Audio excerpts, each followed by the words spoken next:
Hi, I'm Anton Fraplewski, and I'm hanging out in the bottom of a Paleocene fluvial channel here in southern Wyoming.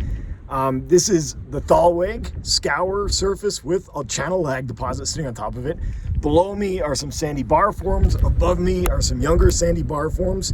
This is the Hanna Formation in the Hanna Basin in southern Wyoming, if that makes a difference. And I really love channel lag deposits because there's so much information in them that a lot of time gets lost.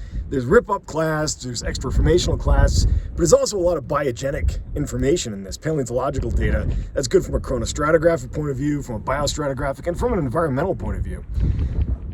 Some interesting things I found in here are things like this big log. This is a Paleocene log that's not particularly permineralized. It's not agatized or anything like that. In fact, it's pretty crumbly still. But what's really interesting about it is this rind it has. And it's got this rind of charcoal all the way around it. It's about 1 inch to 4 inches thick. And the charcoal goes all the way around. And throughout the rest of the lag, there's also little bits of charcoal scattered.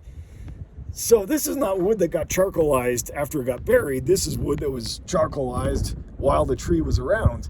There's also little bone fragments like this. Looks like a little piece of turtle shell or something scattered throughout here. Now, one of the interesting things about charcoalized and burned logs is that a lot of times in the modern world, when there's a big forest fire, it denudes the landscape.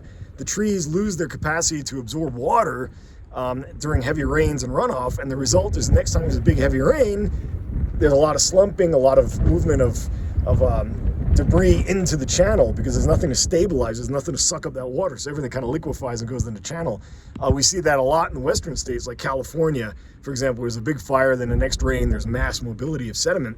So the same is definitely true in the Paleocene. Things were the same back then.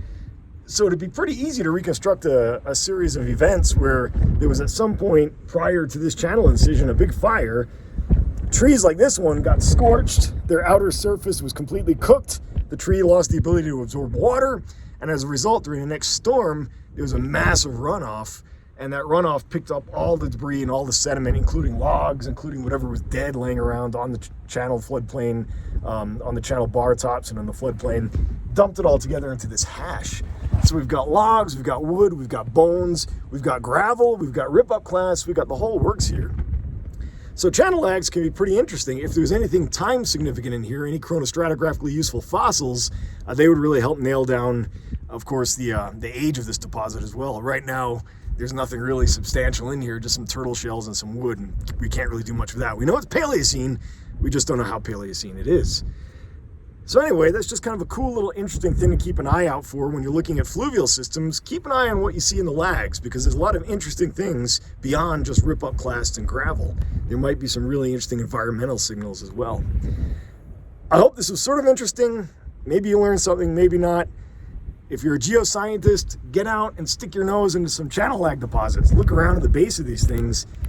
There's all sorts of really cool things to spot. Step away from your computer, get out, look at the rocks, make friends with them, touch them, sniff them, whatever you want to do. You'll be glad you did. Thanks for watching.